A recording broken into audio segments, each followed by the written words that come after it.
दुकुंदाद्यो जैन धर्मोस्तु मंगलम सर्वमंगलमांगल्यम सर्वकल्याणकारकम प्रधानम सर्वधर्माणां जैनम जयतु शासनम। अहिंसा परमो धर्म की महावीर भगवान की प्रातः स्मरणे परम पूजाचार्य गुरुवर श्री विद्या सागर जी मुनि महाराज की जय। अध्यात्म विद्या श्रवणी आचार्य भगवान श्री समय सागर जी महामुनि राज की समस्त मुनि संघ की जय। नमोस्तु भगवान नमोस्तु।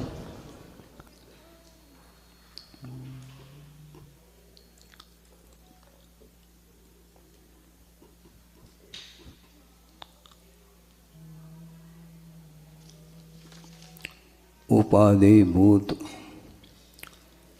पदार्थ कौन सा है और हेयभूत पदार्थ कौन सा है? पढ़ने में तो बहुत कुछ आ रहा है और चर्चा में भी बहुत सारा विषय आ जाता है, बल्कि उसका कोई अंत ही नहीं। इसके बावजूद भी ग्रहण करने योग्य जो पदार्थ है उसके प्रति आस्था होते हुए भी उसी ओर उपयोग हमारा रह नहीं पाता।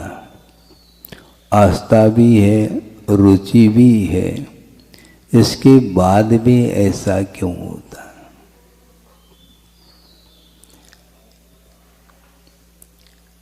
क्यों होता है ये पूछो नहीं, हो तो रहा है।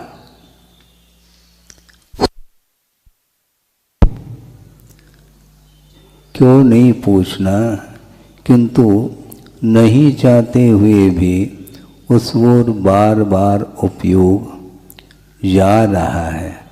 उपयोग जा नहीं रहा, हम ले जा रहे हैं। उपयोग स्वयं हम बुद्धि पूर्वक ले जाते हैं। उस समय वह आस्था क्या काम करती है? आस्था का अभाव नहीं, शुभोपयोग का अभाव नहीं। सम्यक दर्शन की प्रतिपक्षी प्रकृतियों का क्षय क्षोभशम अथवा उपशम हो चुका है मान लो, तो शुभोपयोग हो जाता है। किंतु शुभोपयोग की दशा में भी दशा कुछ अलग ही हो जाती है आत्मा की, क्योंकि क्षोभसम सम्यक दर्शन का जो काल बताया है और 66 सागर प्रमाण बताया, बहुत लंबा चौड़ा काल है। 66 सागर तक वह सम्यक दर्शन बरकरार बना रहता है। शुभोपयोग का काल इतना लंबा चौड़ा है क्षोभशम की अपेक्षा। इसके बाद भी शुभोपयोग रहते हुए भी विषयों की ओर दृष्टि जाती है। विषयों की ओर दृष्टि जाने मात्र से उसका अशुभोपयोग हुआ है ऐसा नहीं कहा जा रहा है। सुन रहे हैं आप? विषयों की ओर दृष्टि जाते हुए भी, विषयों के ग्रहण के भाव होते हुए भी उस समय भी शुभोपयोग बना रहता है। शुभोपयोग का अर्थ है क्षोभशम भाव है, किंतु उपयोग किस ओर जा रहा है? जिसको हमने हे के रूप में श्रद्धान का विषय बनाया है, उसके बाद भी उसको उठाने का भाव जो आ रहा है, ये कौन सा भाव है? ये इसी को बोलते हैं औदैहिक भाव। औदैहिक भाव के बिना ये इच्छा संभव ही नहीं।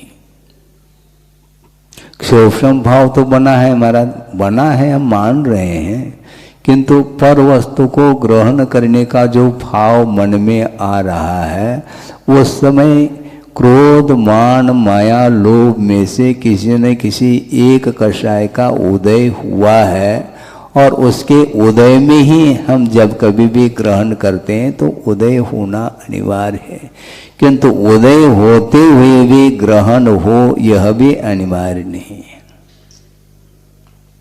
बड़ी विचित्र दशा है। सम्यक दर्शन छूट रहा है ऐसा नहीं, नहीं छूटते हुए भी दशा दुर्दशा हो रही है आत्मा की। ये क्यों? संयम की ओर हमेशा दृष्टि नहीं जाती। संयम पालन किया जा रहा है, लेकिन करते हुए भी फोकस जिसको बोलते हैं उसके ऊपर निर्धारित है। हाँ, टॉर्च आपके हाथ में है, किंतु जिसको आपने जिस पदार्थ के ऊपर फोकस किया है वह पदार्थ अच्छे तरीके से प्रकाशित होकर के सामने वह पदार्थ आता है। अन्य पदार्थ के ऊपर रिफ्लेक्शन पड़ सकता है, किंतु फोकस नहीं है उसमें। समझने के लिए बड़े बाबा का आप दर्शन कर रहे हैं, ठीक है, तो उस समय आपकी दृष्टि उनके मुख की ओर है, ये फोकस बनाया है। किंतु बड़े बाबा का पूरा वह चित्र, वह प्रतिमा आती है कि नहीं सामने, लेकिन वह रिफ्लेक्शन है। ये रिफ्लेक्शन इसी को बोलते हैं। ग्रंथ खोल दिया, सारे अक्षर देखने में आ रहे हैं सामान्य रूप से, किंतु फोकस जिस ओर किया है वही अक्षर आपको पढ़ने में आता, अन्य अक्षर गौण हो जाते हैं। तो इसलिए शुभोपयोग एक प्रकार से बॉर्डर है, आउटलाइन है, उसमें उस शुभोपयोग के सद्भाव में भी फोकस आपने किसके ऊपर किया है उसके ऊपर ही सारा उतार चढ़ाव निर्धारित है। बार बार विचार करने में आता है कि शुभोपयोग का अर्थ सम्यक दर्शन है, प्रसंग की अपेक्षा से चारित्र भी रह सकता है, संयमा सही भी रह सकता है, इसमें बाधा नहीं, किंतु शुभोपयोग का जो अध्वान है वह चतुर्थ गुणस्थान से लेकर के प्रवृत्त्यात्मक सप्तम गुणस्थान तक उसको माना है। इसके उपरांत भी आर ध्यान की सीमा छठे तक, उसके बाद शुभोपयोग तो है किंतु आर ध्यान का अभाव हो गया, रौद्र ध्यान का भी अभाव हो चुका है। तो रौद्र ध्यान की सीमा पंचम गुणस्थान तक, छठे गुणस्थान तक आर ध्यान की सीमा, किंतु इस रौद्र ध्यान के समय, आर ध्यान के समय में भी वह शुभोपयोग विद्यमान है, किंतु धर्म ध्यान से वह वंचित हो सकता है। समझ में बात आ रही कि नहीं? बिल्कुल, बहुत सूक्ष्म है, क्योंकि ये जितनी भी इच्छाएं हैं, ये इच्छाएं हमें उलझा रही हैं। मूल जो प्रयोजन भूत तत्व है उससे वह वंचित कराती है। इसलिए गुरुदेव का बार बार कहना है कि अपनी यदि भूमिका है तो उसका पूरा का पूरा लाभ लेना चाहिए।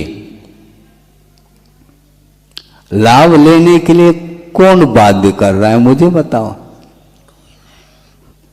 बाध्य कोई कर ही नहीं रहा है, किंतु स्वयं अपना भाव ही बाध्य कर रहा है।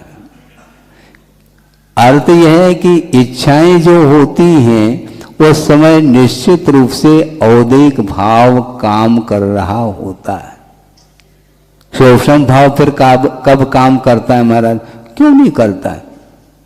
शुभोपयोग के सद्भाव में जब धर्म ध्यान का अवसर आता है उस समय औदैहिक भाव गौण हो जाता है और शोषण भाव की मुख्यता रहती है।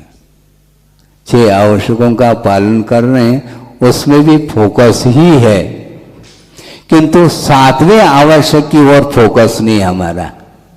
6 ही आवश्यक है, 7वां कोई आवश्यक नहीं है। सामायिक में उपयोग लग गया, उसके पहले प्रतिक्रमण में लगा, सामायिक के बाद स्तुति की ओर उपयोग हो गया, उसके बाद वंदना की ओर उपयोग जा रहा है, उसके उपरांत और कोई भी आवश्यक रह गया उस ओर उपयोग जाता है, स्वाध्याय आदि की ओर भी उपयोग जाता है। ये सारे धर्म ध्यान की ही सामग्री हैं, इसलिए इसमें औदैहिक भाव नहीं है। और इससे उपयोग हमारा विचलित हो गया तो निश्चित रूप से कोई न कोई इच्छा सामने आती है, तो उसका प्रभाव पड़ना प्रारंभ होता है। फिर भी शुभोपयोग बना रहता है वो इसी को बोलते हैं लब्धि और उपयोग। ज्ञानावरणी कर्म का क्षोभम और उसका उपयोग, इन दोनों में जिस प्रकार अंतर है, उसी प्रकार सम्यक दर्शन यह क्षोभम भाव है, और क्षोभम भाव के साथ यदि उपयोग भी उसी ओर गया है तो वह सम्यक दर्शन सक्रिय सम्यक दर्शन माना जाता है। इससे और कोई दूसरा अर्थ हमें अभी तक तो समझ में नहीं आया। और कोई हो तो आप रख सकते हैं, ये नहीं समझना कि मंगलाचरण हो गया हम प्रवचन करें। प्रवचन है क्या वस्तु, फोकस ही तो बनाना है। तत्व चर्चा के माध्यम से समय व्यतीत करो अथवा और किसी रूप में करो, उपयोग ये महत्वपूर्ण है। कषाय का उदय होते हुए भी उसका उपयोग के ऊपर प्रभाव पड़े ये अनिवार्य नहीं है, और उपयोग के ऊपर प्रभाव पड़ रहा है मान लो, निश्चित रूप से हमारी साधना में कमी आ गई। इसको स्वीकार करना पड़ेगा अपने को। आप करो अथवा न करो, निश्चित रूप से उसका परिणाम भी भिन्न भिन्न ही निकलता है। इसलिए धर्म ध्यान जिस समय होता है उस समय भी शुभोपयोग है, और आर्ध ध्यान का अवसर जिस समय आता है उस समय भी शुभोपयोग है। जा कहीं नहीं रहा, वो फोकस की बात आ गई। एक शब्द हमें मिल गया और उसी की परिधि में हम जा रहे हैं।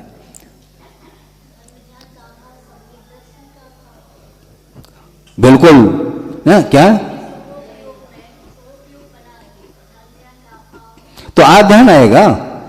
शुभोपयोग का शुभोपयोग मिट नहीं रहा, शुभोपयोग नहीं मिट रहा है, किंतु धर्म ध्यान मिट गया तो आर्ध ध्यान आएगा। क्योंकि आर्ध ध्यान की सीमा 6ठे तक है ना, तो आर्ध ध्यान में आ गए तो गुणस्थान से पतित हो गया क्या वो? आर्ध ध्यान 6ठे गुण, प्रमत्त गुणस्थान में आर्ध ध्यान है, गुणस्थान कौन सा? 6ठा, तो 6ठा है तो शुभोपयोग। शुभोपयोग सुरक्षित है, गुणस्थान भी सुरक्षित है, गुणस्थान भी सुरक्षित है, शुभोपयोग भी सुरक्षित है, किंतु वह संयम जो है वह मलिन होगा। क्यों मलिन होता? धर्म ध्यान के अभाव में। आर्ध ध्यान के सद्भाव में कभी भी आपका संयम निर्मल नहीं हो सकता, ये लेकर के रखो, ये क्लियर है। संयम लब्धि स्थान जब बढ़ते हैं तो इसी भूमिका में बढ़ते हैं वो।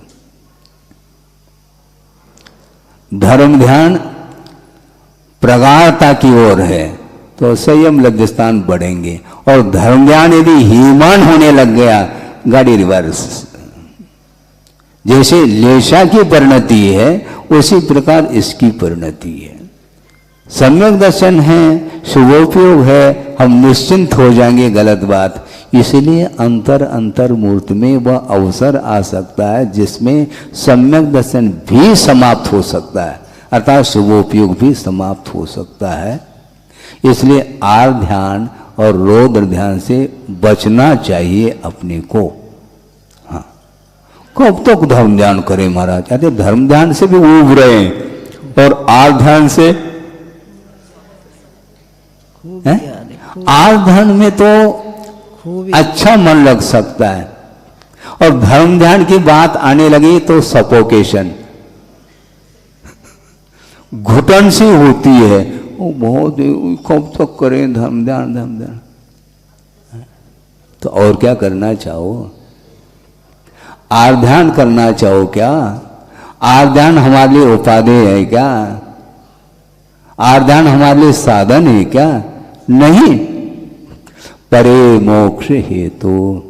अब ऐसे प्रसंग जुड़ते हैं तभी तो 9:15 बजेगा।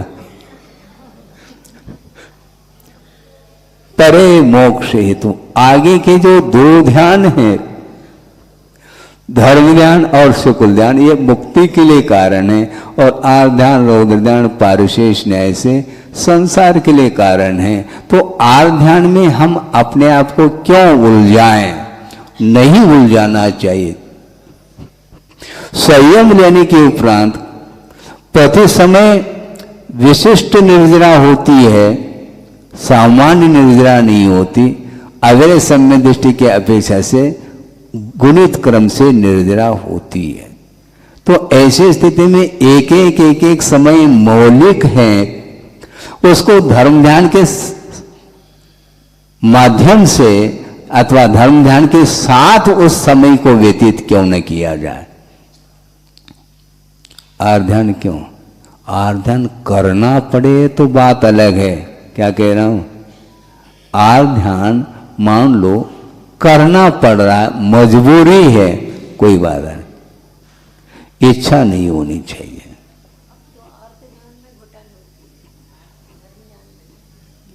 होता ही नहीं है धर्म ध्यान में घटा। बिल्कुल। इसीलिए उस शुभोपयोग को वर्धमान,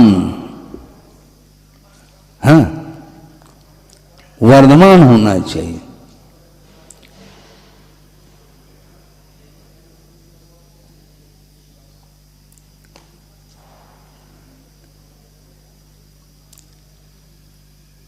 अनास्था श्रद्धा, इस पंक्ति पर विचार किया? यह प्रसंग आया है निकांक्षित अंग में। कर्म परवशे शांते दुःखैरंत ऋतोदये पाप बीजे सुखे नास्ता नहीं अनास्था। अनास्था श्रद्धा अनाकांक्षिना स्मृता। अनास्था का अर्थ क्या? न आस्था शाश्वत बुद्धि यस्याम सा अनास्था। किसमें शाश्वत बुद्धि का अभाव? पंचेंद्रिय के विषयों से उत्पन्न होने वाला जो सुख है, उस सुख में अनास्था श्रद्धा अर्थात ये शाश्वत नहीं, इस प्रकार की बुद्धि का होना, ये अनास्था श्रद्धा मानी जाती। इसी को अनाकांक्षिना स्मृता, निशंकित अंग, इसी को बोलते हैं। इसलिए हेतुद पदार्थ सामने आ रहे हैं, दिखाई दे रहे हैं, तो उसके प्रति आपकी आस्था किमात्मक है। यदि अनास्था श्रद्धा है तो आंख मिच जाएंगे हमारे, फिर आंख खुलती क्यों? अनास्था नहीं उसके प्रति। जब अनास्था है तो उसके प्रति लगन क्यों? उसके प्रति लगनशीलता क्यों? रुचि क्यों उसके प्रति?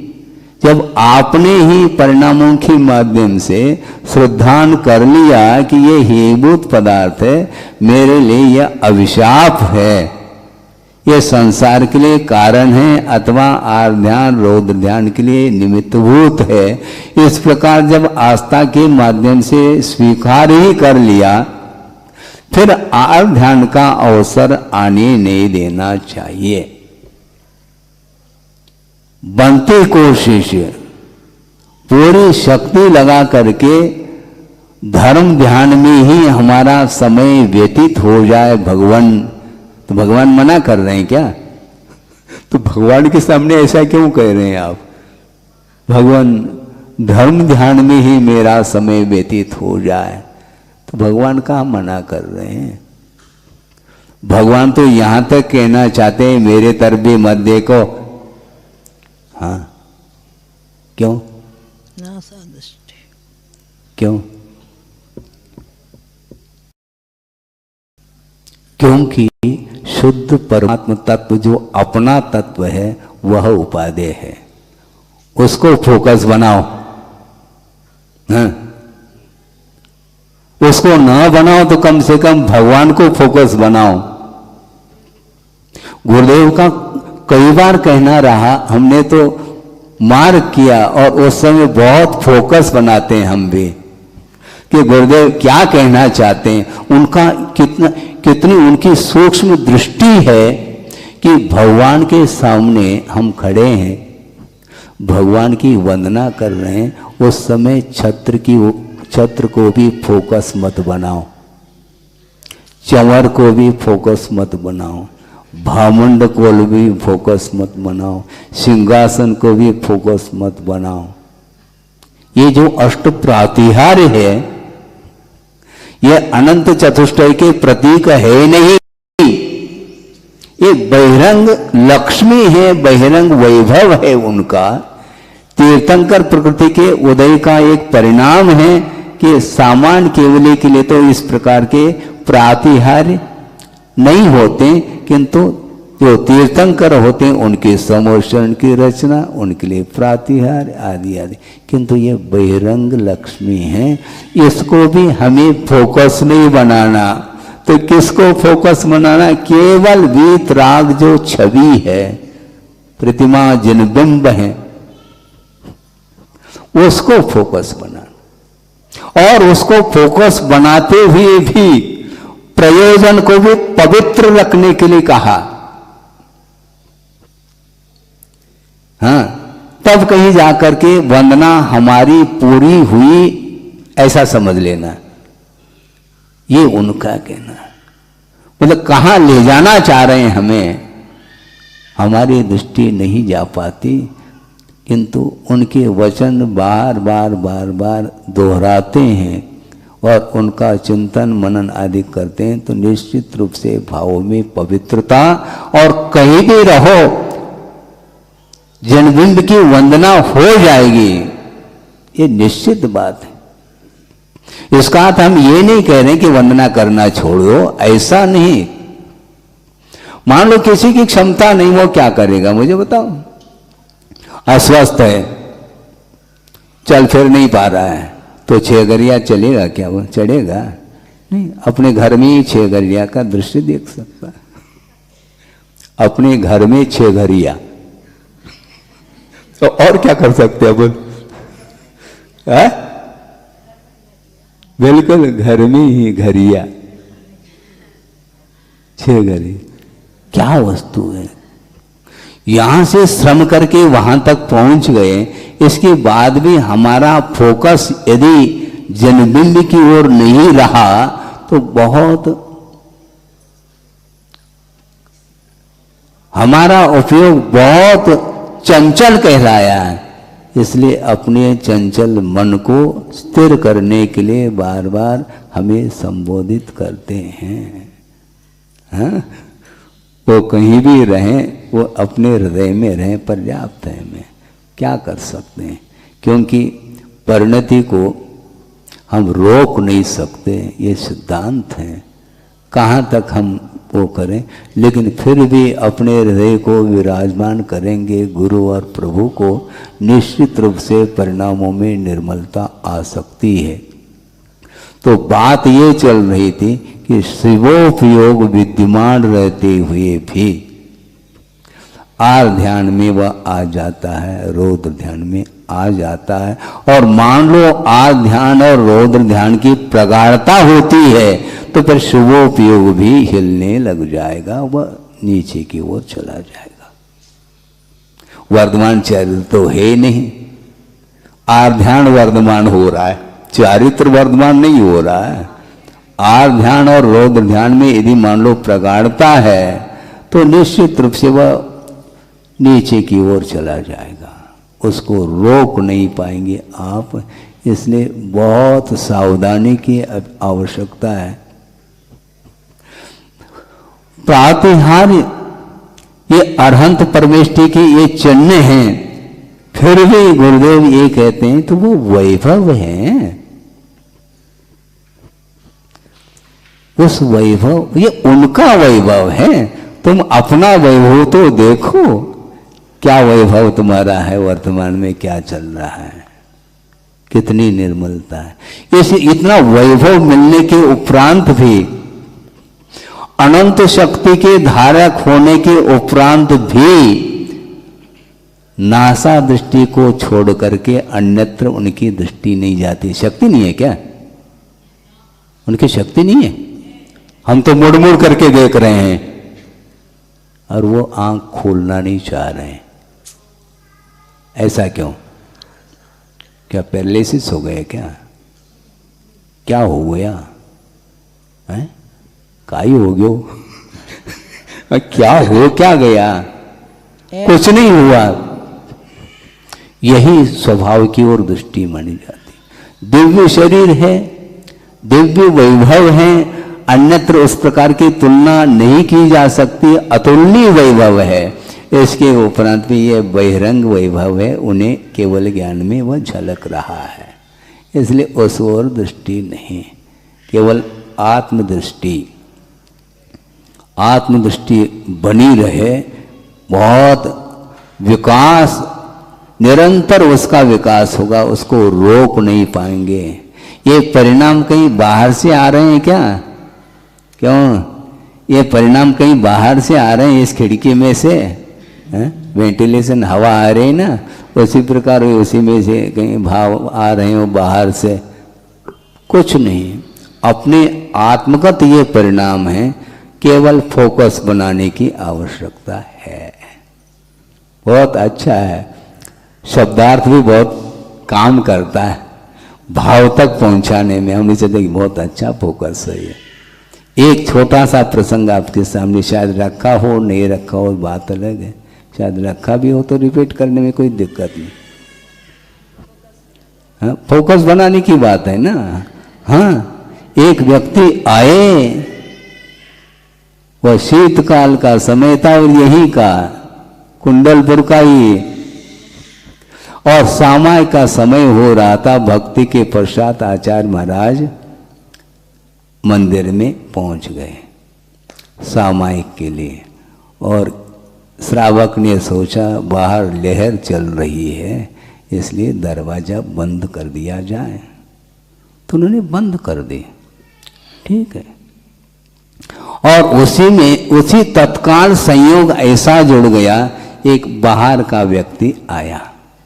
हाँ, और उन्होंने सोचा कि इतनी दूर से मैं आ रहा हूँ और आचार्य महाराज का दर्शन न मिले, ठीक नहीं, बंद कर दिया है, बाद में मैं बंद करके चला जाऊंगा। और उन्होंने खोल दिया तो भीतर अंधकार के अलावा कुछ दिखाई नहीं पड़ रहा है। तुरंत उन्होंने टॉर्च निकाल दी और जल्दी जल्दी में टॉर्च ऑन कर दिया, लेकिन फोकस, उसका मुख अपनी ओर था, सामने, वो टॉर्च का मुख सामने नहीं था। वह जल्दी जल्दी में ऑन कर दिया और अपना शरीर ही प्रकाशित हो गया। तो उस समय आचार्य महाराज मुस्कान ले रहे थे। इसको बोलते हैं, इसी प्रकार अपना उपयोग, फोकस अपनी ओर हो तो सबसे ज्यादा अच्छा है। तुम बाहर की ओर टॉर्च फेंक रहे हो, टॉर्च मार रहे, ऐसे बोलते, मारते नहीं लेकिन व्यवहारिक भाषा है, टॉर्च मार रहा है दूसरे के ऊपर, अन्य पदार्थों के ऊपर टॉर्च मत मारो। इसी प्रकार ज्ञान का उपयोग अन्य पदार्थों की ओर न हो, केवल आत्म तत्व को प्रकाशित करने के लिए, क्योंकि ज्ञान स्वपर प्रकाशी है, पर को भी प्रकाशित करता है और आत्म तत्व को भी प्रकाशित करता है। इसलिए सारे सारे जो अन्य पदार्थ हैं उनको गौण करके अपने आत्म तत्व को यदि हम प्रकाशित करते हैं तो हम अंधेरे में थोड़ी हैं, नहीं है तो फिर तो दीप तले अंधेरा तो होता ही रहेगा वो। तो ये उदाहरण प्रसंग उन्होंने सुनाया था, बहुत अच्छा। मतलब प्रत्येक अवसर पर उनका उपयोग दौड़ता है और उनके लिए वो उदाहरण बन गया। हंसी आ गई, देखो इतना भी ध्यान नहीं रहा कि वह उसका मुख किस ओर है।